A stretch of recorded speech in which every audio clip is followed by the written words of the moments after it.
Morning, and that is because I'm here with Pauline Pangan.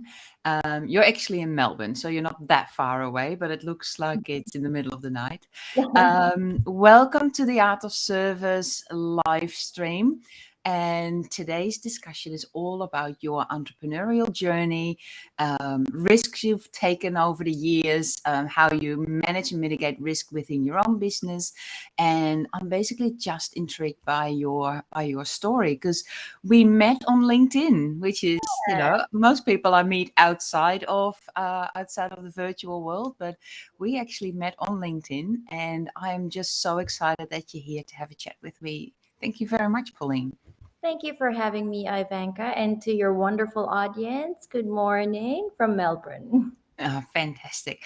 Pauline, how do you normally introduce yourself? So when you meet new people, I realize there's a business persona and there's a personal Pauline. How do you normally introduce yourself? What's important for you? Well, you know what? I've had my business for close to 11 years now, so I usually start by introducing what I do. So I'm Pauline, I'm the founder and managing director of AFDigital. And then I go on and share about my passion for well being, my passion for technology, and my passion for women. I love helping women reach their full potential. These are the three things that I'm really passionate about. Oh, fantastic. And how did you, the 10-year-old Pauline, if you would have asked her, like, what do you want to be when you grow up? It would Wow. not have been, I want to be a Salesforce partner. No, there is no way in hell it would have been, I would have answered that. Wow, I haven't been asked that question for a very long time. But to tell you the truth, when I was 10 years old, I had many, many dreams. I wanted to be a flight attendant, believe it or not. I wanted to be a teacher. But you know what? My parents were entrepreneurs, and I also wanted to be an entrepreneur. I have Okay, no idea what it will be. It would never, I never would I have imagined that it will be in technology. no. So, because that was going to be my next question. So, have you always been very interested in technology, or were you very good at science and math at school? Not at all.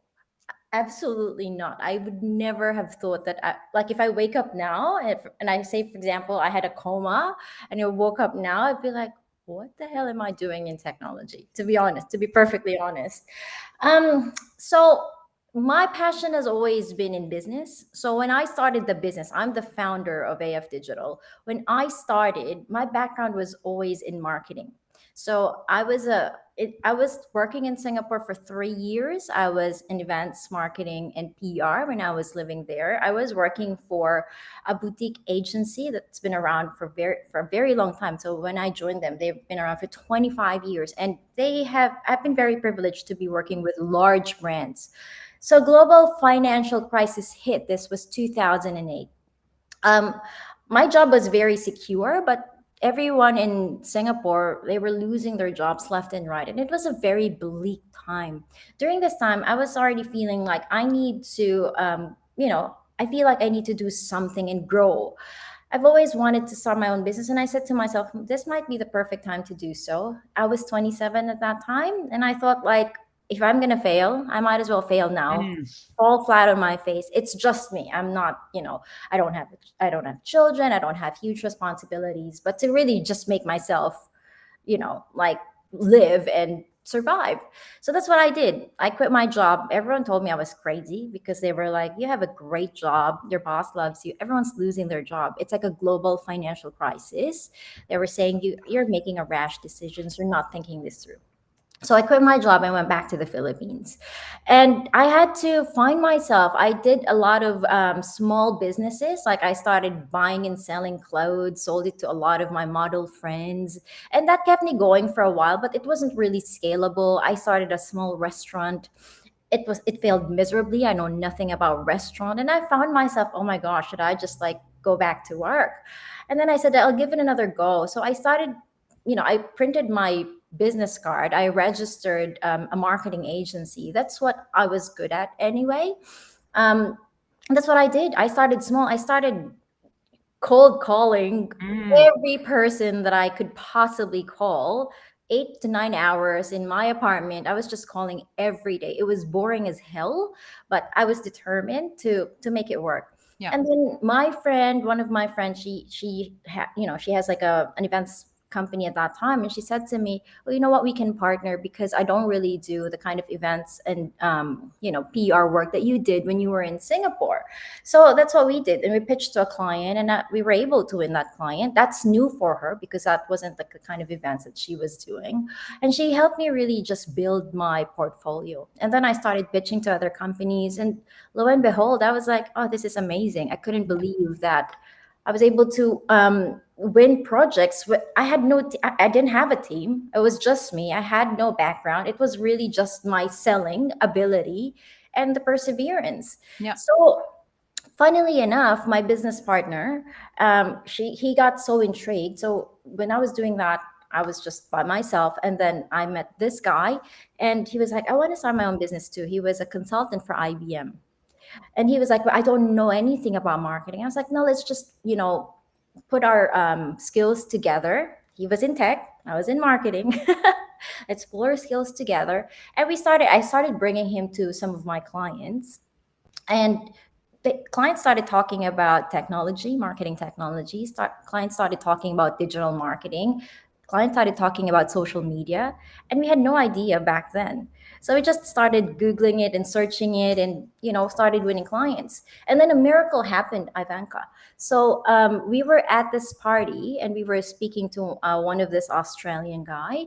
And we started telling him what we were doing. And we just said, like, we're starting to look into content marketing. We're starting to look into tech marketing. We're starting to look into digital marketing and social media marketing, because for some reason, these are what the clients are asking for on top of the events and PR that we're offering. Right there and then he said to us, I want to invest in your business. And in my mind, I'm like, who is this crazy guy? Why in the world? That's random. Why would he be interested? And I had no idea what his background was. And you know what? A week later, he transferred us the money, transferred us to his office, and introduced us to Salesforce.com. So that guy turned out to be the founder of Cloud Sherpas, and Cloud Sherpas sold to Accenture for a hefty amount of money. They built their business from zero to $150 million in 8 years. So when they sold to Accenture, you can imagine, the kind of return that they got from that. Yeah. And that guy has been our coach, and he was the one who introduced us to Salesforce. So the merging of our marketing expertise, our marketing practice, and technology, that was when the magic happened. Yeah. So I heard a lot of things, and I'm very rude cutting you off because I heard a lot of things in there. And I just want to sort of go back to the beginning of your story, because it's one of those, 10-year overnight success stories. Yes. So take me back to those early days where you said you had a lot of little businesses. You just tried, failed. How did that make you feel, and what did that do for you at that stage? Okay, that's a great question. So when my first business failed, the restaurant, I felt miserable. I was like, what the hell am I doing? Have I ruined my life completely? I was a fool. I had a lot of, shame, because I'm like, maybe my parents were right, maybe my friends were right, maybe I made a rash decision. But I pulled myself back up. I said, so what? I'm not harming anyone. I get to try again. So I said, I can always go back to work. I can always go back to Singapore, call my boss and say, hey, I need my job back. He's not going to refuse me. There are so many companies that I can work for in the whole marketing space, right? But that's just admitting defeat. So I gave it another go. So that's why I said I should go into marketing. But knowing that I can't fail again, that's what really drove me to be calling constantly for hours and hours, for days and days. And mind you, Ivanka, that was really boring. That was really painful, because when I was working in Singapore, it was a very, it was a fabulous job. It was glamorous. I was, walking in large corporations, doing all of these amazing events. I was Mm, driving around in a big city, and then I ended up back in the Philippines, alone, away from all of my friends. So it was a very difficult time of my yeah, life. But for me, I'm like, I know what I want to be, and I'm not just going to admit defeat. And so yeah, I had to give myself another goal. I bet on myself again. yeah. Yeah. And looking back on that, because in your introduction you also said that you're passionate about women, you're passionate about entrepreneurship. What is it from that time that you now want to pass on to starting entrepreneurs, women entrepreneurs? Thank What you. is it from that time? That's a beautiful question. I would say to women, this is what I always say with my team. I always say to anybody who wants to be an entrepreneur. I wasn't special. There was nothing special about me. I didn't come from like a Harvard, management. There was nothing that I can be bragging about. It wasn't like I came from like 20 years of experience working as a CMO of a large brand. It wasn't like it came from money. Mm, From that story I told you, I sat down and did the work and cold called and desperately reaching out to every person that I could day in and day out mm, until someone gave me a chance. Who cannot do that? yeah, Is there anybody in this world who cannot do that work?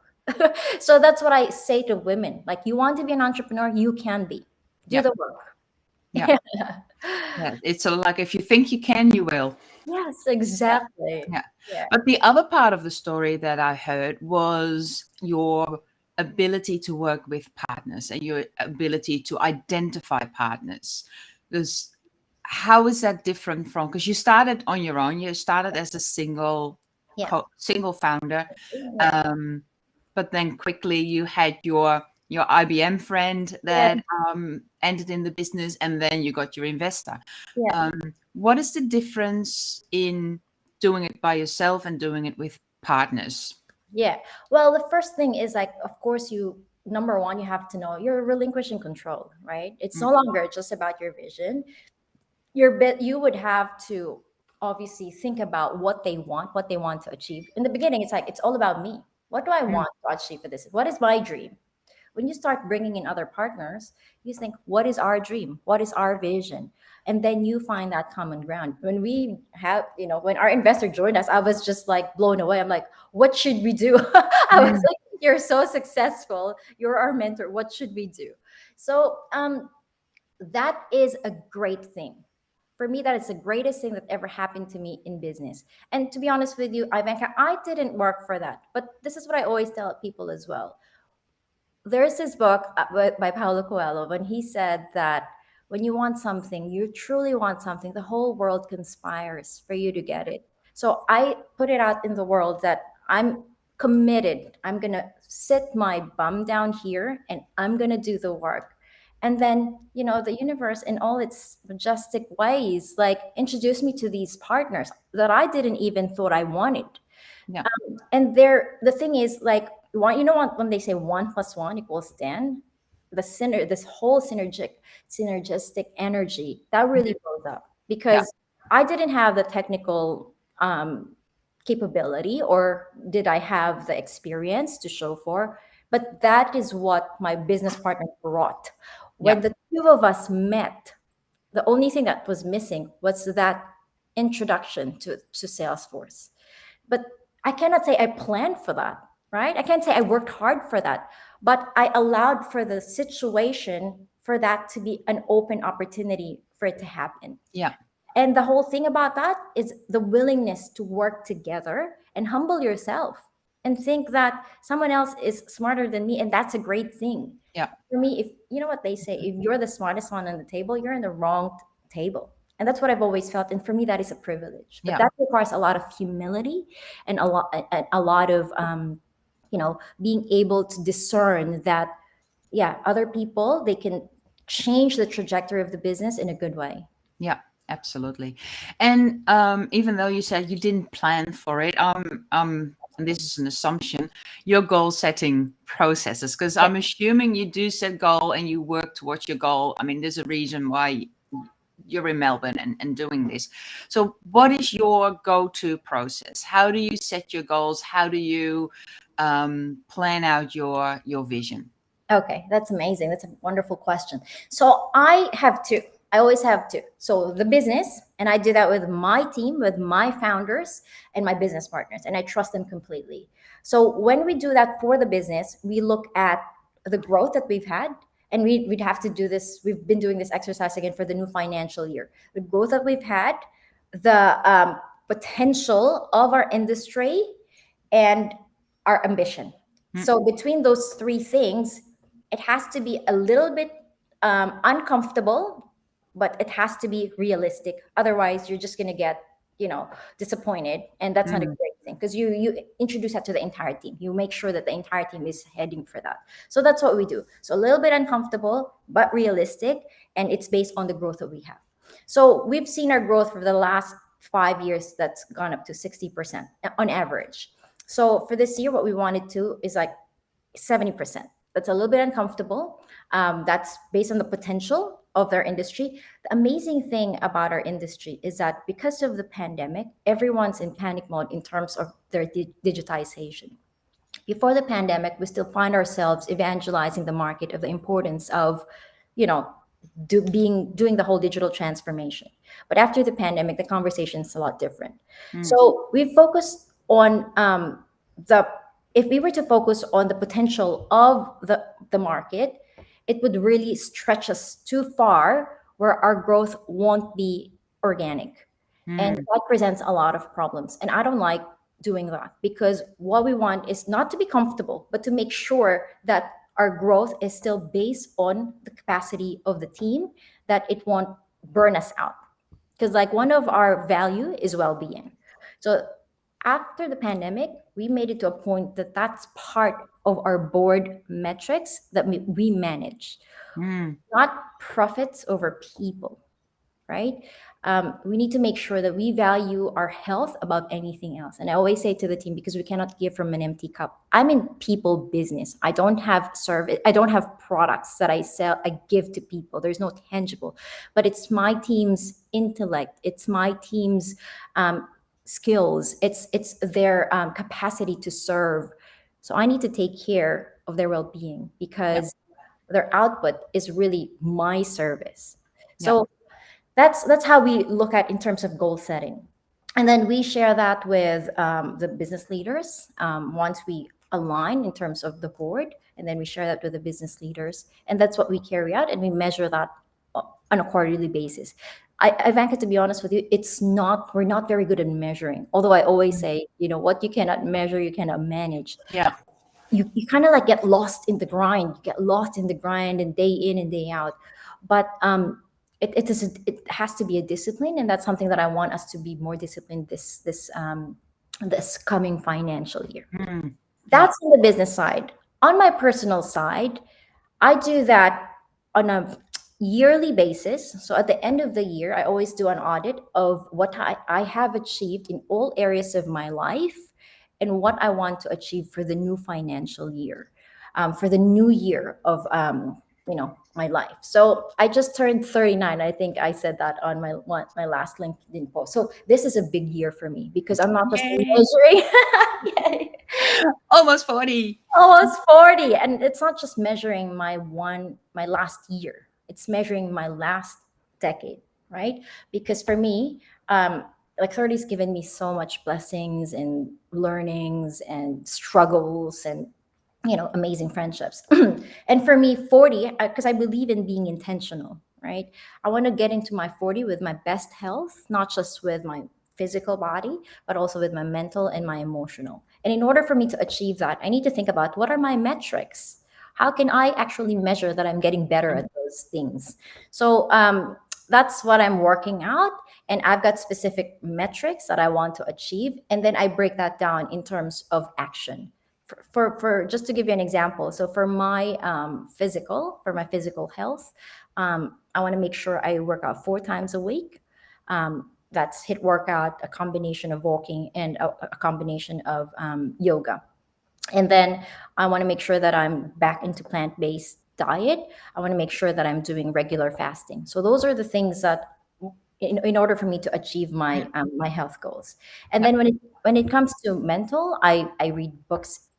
I don't read, I listen to Blinkist. Thanks to EO, we've got the I know, how good is that? every day I have one book. That's my goal that I listen to.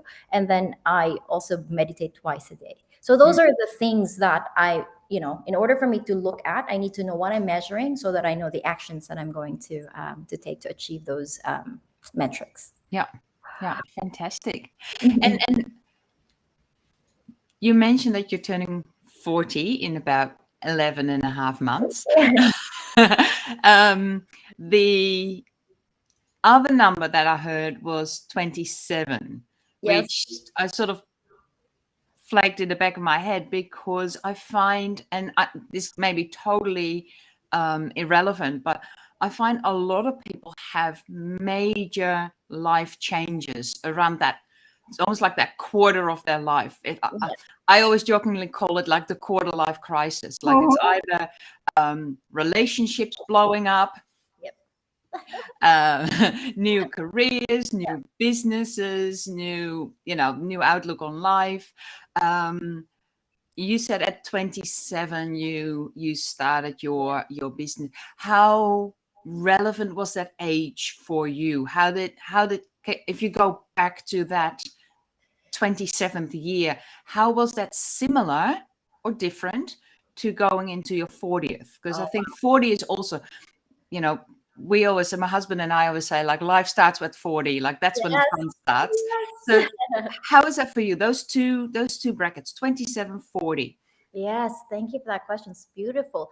So when I was 27, you're absolutely right about the whole quarter life crisis. That was bad. I hit that really bad. So everything changed for me that time.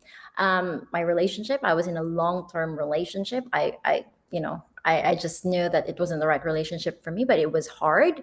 I was living in Singapore with my best friends from high school, and I had to leave that as well and start fresh in the Philippines. I had to leave a very comfortable job, and then I shifted from being an employee to being an entrepreneur. It was crisis mode. It was a lot of I was in a lot of pain because for me growing is painful. Imagine a kid just growing their tooth for the first time. They're not thinking this is so amazing, I love the feeling of my teeth growing. That's how they would be crying, they were in constant pain. And I think that was what's happening for me. And obviously now I could say like that was essential to to my journey. Right now it's different, and that's why I'm so excited. I'm not in crisis mode. I am in what would you say, that I am in building mode, I am in planning mode, I am in sowing mode. And for me, I would say that it's because I always say that you know you either pay now or play later, or you play now or you pay later. I've done a lot of paying. So those years that I started my business, I really put my head down. I really was very focused and intentional. A lot of people, they obviously they had their careers as well, and a lot of them focused on their careers as well. A lot of them got married. A lot of my friends got married. A lot of my friends, that was the time they thought, oh, this is my time to travel and have fun, because before I get married and focus on my career, like I was different. I was focused on my business, 100% focused on my business. And I designed it that way because I said, I'm going to start a family when I'm ready, when I have removed the financial barrier for me to enjoy the life that I wanted and envisioned for myself and my family. So even as I get into my 40, I've got new ambitions now that in the beginning, I was like, I've had an inkling, but I'm starting to realize that it's time to go after those dreams. And honestly, I'm a bit early in terms of trying to put those dreams in place, and it's exciting. And that's what's amazing about life. Like I read this once: when you plant a tree, the universe doesn't give you one fruit. The universe gives you trees and beautiful trees, and endless supply of beautiful produce. It's not just one tree because you put one tree, one seed, right? And that's what I'm seeing, and that's what I'm experiencing. And it's not just about financial. Yeah. It's about friendships, it's about opportunities, it's about learnings, it's about growth, it's about optimism, it's about character, and all of these amazing things that I'm seeing, that it's maturing, it's ripe for picking. Yeah. And yeah, and I can build on that. It's like the momentum has been gained. Yeah. That's the difference between the two.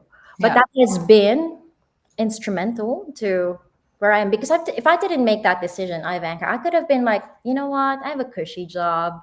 It's great to be here. Like, I'm respected. I know exactly what I'm doing with the work that I'm doing. Everyone's like hating their jobs anyway. Everyone's like losing their jobs. I could have stayed and be comfortable. Yeah. But Yeah. I would have missed out on all of those growth and Yeah. learning. Yeah. And the other thing that we connected over in the past couple of months is our risk appetite and adventure for just moving to a different country. I love Because reading you've your gone from story. Philippines to Singapore, back to the Philippines, and now you're in Melbourne. What is it about moving countries that makes you so excited? Oh, I'd love to hear your story too. We really have to discuss this offline, and I'd love to hear your story about this too. Um, I could not recommend it enough. If there's any of your viewers right now thinking about it, I'd like, go ahead. Don't be afraid, because it's hard. I think in one of my LinkedIn posts on my birthday, I was, looking at the friends that I've met. Like 2 years ago when I moved to Melbourne, I didn't know any of them. I moved here. I was saying like, wow, it was Friday night. I'm like, I don't have one friend to call to go out with. And I just realized like I moved to this state because I came from Sydney. So I moved from, my original plan was to move to Sydney. My business partners were there. I already have a few staff that I have a great relationship with. We have a strong relationship with Salesforce. So I knew a lot of people there. I stayed there for 6 months. It became apparent that it would be better if we set up our office in Melbourne. I didn't know anybody in Melbourne, and it wasn't part of my plan. So, but I did cave, and I'm happy that I did, because I've met all these amazing people. Everything is a novelty when you move. So it's another opportunity for growth, right?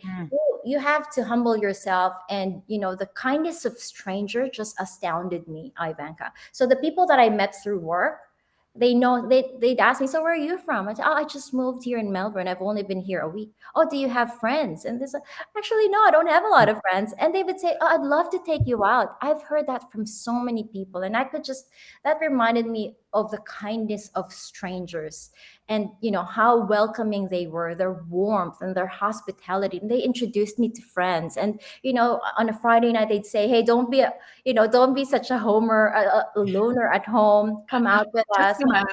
Yeah, my friends would love to meet you. And they just, they were so kind. And I'd always be grateful to those people, and they know I'm talking about them if they ever watch this video. And I was looking at, when I celebrated my birthday, I had about maybe 30-40 people there. And I met them all through work because of their kindness and warmth and, their hospitality. And then when it comes to business as well, like obviously the market in the Philippines, the market here is different. The challenges are different. And I love learning from, that's what I feel very privileged about, like listening to my clients and their challenges, their business challenges. Yeah. You just see so much growth and opportunity, and the amazing restaurants. Everything you touch is so fresh. Yeah. And that's what really increases our well-being. That's really what makes us feel like life is worth living. That's awesome. That's so fantastic. But let's change tact a little bit, because let's nerd out on some technical things. Oh. Because you've gone headfirst into Salesforce. You're helping a lot of organizations implement Salesforce as a tool. So what is the main thing what's the pain point? What is it that keeps them up at night, that they go like, I need to talk to Pauline and her team. I think we need to do a digital transformation, or what's the main reason? That's a great question. So for Salesforce, it's one thing. It's increasing your customer relationship. It's called customer relationship management. So relationship with customers come in different forms, right? So the main right now what we're seeing is that data is really like a currency. It's like the new oil. A lot of companies, they collect so much customer information, like number one, the relationship that they have, the transactions that they have, their website collection data, they're all of their digital assets, but they're all separate. They're coming from different parts of the business. They're often siloed. Like marketing will do their marketing, salespeople will do their own cold calling, relationship building. They would do all of the touch points with the client. Services would do the same thing. How often have you rang Telstra, for example, and said, "I was just chatting with somebody from, your Twitter account or your web chat. I already shared the issue that I have," but they have no idea what issue when you ring them. That's because they don't have a single view of their customer. So that is what we're trying to solve.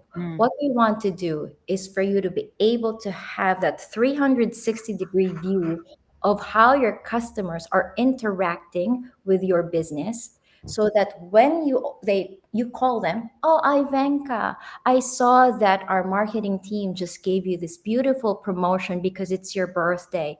I also saw that you called last week and said that you haven't received the package that your husband ordered for you because it's your birthday." That kind of context is what truly builds a strong relationship between a company and a customer. But that's not easy to achieve because companies often have different tech stack to manage different parts of their business. So here comes Salesforce. They bring all of that data together, give you the full 360 view of your customer, and make it easy for you. So connecting customer and their companies and customers and building on that relationship. So once we've done that, then we can start to provide a lot more service. Oh, Ivanka is going on a trip. Why don't we send her and her husband, wish them well on their trip? And I think she loves fur coat. So why don't we give her this promotion for our recent winter collection? It's things like that. It's increasing the relationship, the interaction that you have with the customer, and the relevance that you have with them. Yeah. So that's what. And then once they've made that decision, what's the biggest issue in implementing? Because it's a big change when you change tools, you change your processes, you change the whole back end of your organization. Like, what's the number one issue that they're running into? What's the biggest risk, I suppose I'm saying, in implementing something like this? So the platform is able to do what it's able to do. Obviously, we have done it for so many of our customers. The process doesn't need to be reinvented. The process is already there. Best practice implementation has already been figured out and done many, many times over. The biggest risk is really the people. Change is not easy. No one's going to say that change is easy. So it's the willingness of the organization to be able to go through the change, because it will be painful. People will have to change the way they're doing their work on a day-to-day basis. They would need to prioritize on top of all of the business problems that they're facing. They would really need to come together and collaborate and remove all of the politics, remove all of the differences, and making sure that this is what we're doing, this is what we want to implement, and see it through. Yeah. That's the biggest risk. If that is removed, so what we often say is, when I speak to a customer and it's a big implementation, I ask them, who is our stakeholder? Who is our executive stakeholder? And before we even sign a contract, I would love to speak to that person, and I want to see their commitment and their willingness to see something through. And when they are engaged, I just know that we can make magic together. And that means that on a monthly basis, they would have to be involved. They can't just like push it aside. Oh, they're all handling it. No, I want them to be involved on a steering committee conversation on a monthly basis, because nobody's going to be perfect. A lot of things will come up. We're going to have to make decisions on the fly in terms of those changes. There are a lot of unknowns that will happen, but it's a matter of being willing to work as two partners. We're not perfect, they're not perfect, to see things through. And Yeah. that's when we know that the project will be very successful. Yeah. So it always comes down to awareness, education, culture, the people. Yeah, relationship and commitment. Because if they keep going, right, if they remember the initial reasons why they want to do things. So I always ask as well, when we have our discovery, is this a structural issue? I try and figure out, is this a structural issue? If it's a structural issue, you know that will be a big priority. For example, in a house, my roof fell off. That's a structural issue, right? But if I were to say, like, oh, you know what, I need to paint the walls because I don't like, I don't like how it looks, like it doesn't go with my furniture. That's not a structural issue. That's more like, just a nice to have. Those are two different things. I wouldn't say no to those type of projects, but I would know that, when something comes up, obviously that will be put aside. Yeah. It's a nice to have. It's not a must have. Yes. So for a self-confessed non-technical person, you do speaky talk a lot, and you're quite versed in it. And lately I've noticed that you started talking a lot about Web3, NFTs, blockchain, all that sort of stuff. So how did that come about? Because that's not typically a marketeer's kind of conversation. Yeah, so I'm obsessed with it. And it's so funny because I never thought that I would. So I've been so in love with Salesforce for a very long time. Like I said, I'm a non-technical person, but I love how it can transform businesses. As an entrepreneur, like my fire, the fire in my belly when I speak to a customer and I know that I can solve their issue because of the capability of the technology. That's what kept it going all these years. Web3 came about because of my business partners. We're in technology, so we're always on the lookout for the latest innovation. At first, I was like, the blockchain, I'm like, my head is like, oh my gosh, what now? It's like, it's so hard to understand. What's a blockchain? Like, and my friend, I remember like maybe 5 years ago, he was talking to me about crypto. It's like, oh, it's a block that has chains, and it becomes like, all of the transactions are all duplicated in a block that makes it very strong. I'm like, I don't know what you're talking about. I don't know how this relates to what I'm doing. Like, is that where my customer will put their data? During that time, it was very hard for him to explain it because we didn't have other applications of blockchain aside from crypto at that point. But that today has changed tremendously. A lot of companies are looking into how they can leverage blockchain to really like decentralize how we are storing data and how we're able to provide this economic benefit to all of our customers. How it came about, I just like realized how it could change and how it could truly dissolve the economic boundaries for everybody. And now I'm obsessed about learning it. So there isn't a lot of amazing content yet out there, but the one I'm learning right now is from Coursera. It's from INSEAD. I'm just devouring as much as I can.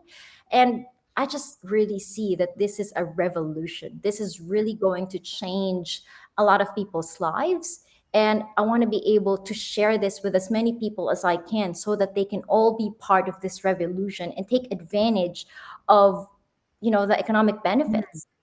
So as entrepreneurs, as business owners, what should we know about this, and how could we or should we implement this in our future planning? Because end of financial year, we're all doing future planning. We're all getting ready for the next 1, 2, 3, 4 years. So how does this impact even non-technical entrepreneurs? Yeah. So the first thing is just learn about it. Like, speak to people who are offering it as a service. I have to admit, like right now, we're still like drawing up how we can offer this up as a service. So Salesforce just recently released NFT Cloud, right? Mm-hmm. So that was just released, I think, last week. So no one still knows. Like, we're all scrambling to learn what it will do for businesses. Right now, it's all about learning. It's just like reading about what blockchain is, and it's not that easy to understand, right? But learning as much as you can, NFT as well, um, seeing how other brands are leveraging NFTs, because that's what will give you ideas. Figuring out how, for example, if you've got e-commerce, how can I offer crypto as a payment? Seeing as everyone's talking about this is an acceptable currency now. Like we're seeing in the US that they're already providing regulations, which means that it's going to become mainstream if the government's accepting it as a currency already. We're seeing brands offering the facility for companies, for individuals to be able to receive crypto payments.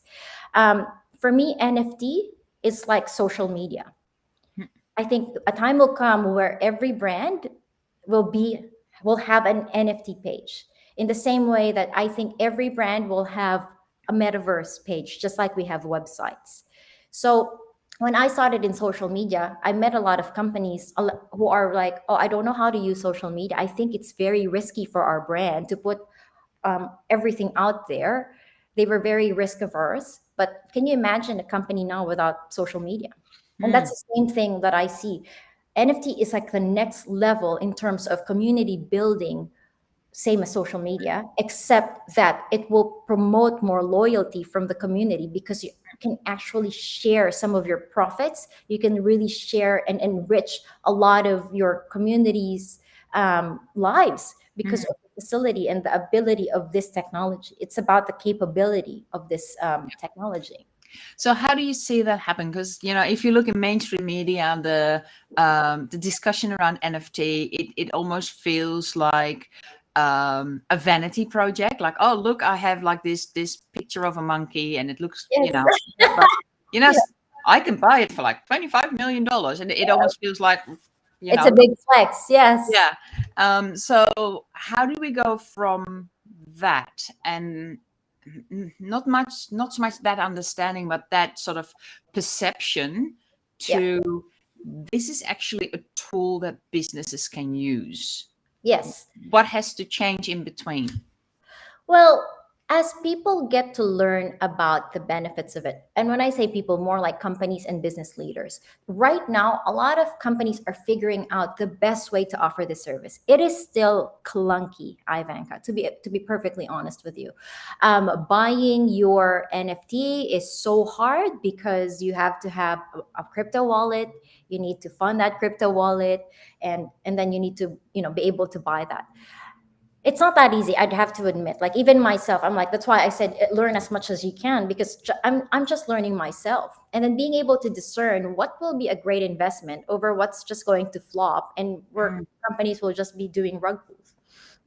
A lot of companies now are still trying to figure out the best way that they can service companies, and I haven't seen a lot of agencies saying, hey, we can help you build your metaverse, we can help you build your NFTs. But for me, it's moving really fast.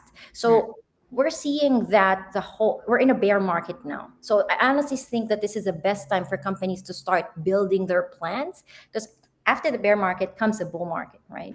I'm seeing a lot of investments in private sector, all of these startups in this space. That's when things will change. When we're seeing that companies and agencies are making it easy, that's all happening now. So for me, what I'm going to do, and this is what I'm going to tell everybody, just learn. Learn as much as you can. Everyone is just trying to figure things out. No one has the right solution. No one has the right service. No one has the right way to do things. But that's why space is so exciting. Everyone we're all in a level playing field. No one has 10 years experience because it just kind of like started, right? Yeah. You have all of these investors, but yeah, it's not, they're all just trying to figure things out. This is where the opportunity is. So when the whole .com started, that's what happened. Those who took advantage, those who really saw the opportunity and built it, are now the trillion-dollar companies. Yeah. So I'm not saying we're going to be trillion-dollar companies, Ivanka, but let's just look at it, learn it, don't dismiss it, really see what kind of opportunities it will bring about. If you have a social page right now, if you have an e-commerce, like thinking about, okay, how can I enable crypto payments using my,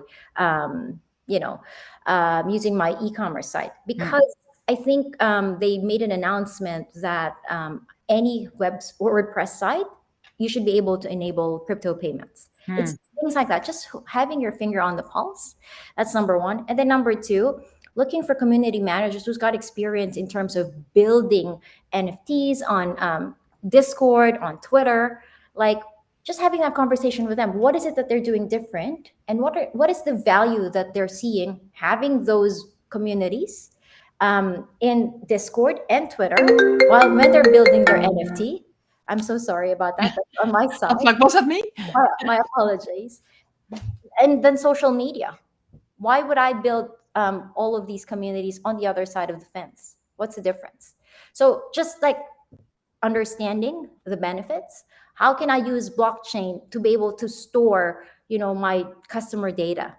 These are asking the right questions is a good start. And that's all I can say for now. I'm very new to it. I'm just learning. As a business, we're learning as much as we can, figuring out the best way that we can be able to offer this service very soon. Yeah. Well, I have to admit, I'm so glad you said like asking the right questions, because that's right up my alley. Because that's what we do. That's what we teach our clients, is to really understand the power of questions and to create clarity through asking questions. So I think that's a wonderful way to sort of pull it all together. I must That's admit, where wisdom begins. For me, asking the right questions, empowering questions. There are empowering questions. That's where wisdom begins. Yeah. So it's really your open-mindedness, willingness to learn and to grow, and that's for any startup entrepreneur, that's really or growth entrepreneur, that's the basis of future growth. So asking questions. I did pull up your LinkedIn URL. So it's basically your name, Pauline Pangan.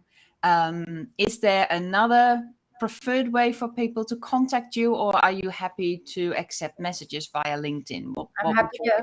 I'm happy to accept messages via LinkedIn. I'm very responsive. Like I love connecting with people. Wonderful. Well, thank you so much for your time. Don't go yet. We'll just finish it off offline. But I'm ending the stream now. Thank you so much for your time and your insights. And I really enjoyed it. Thank you so much. That's fantastic. I just love the fact that for a self-proclaimed non-technical person, you get really excited about talking techie stuff. Kindred spirits. So thank you very much, and good luck with the next financial year and the growth of your business and achieving your personal goals. But like I said, don't go yet, because we're not done.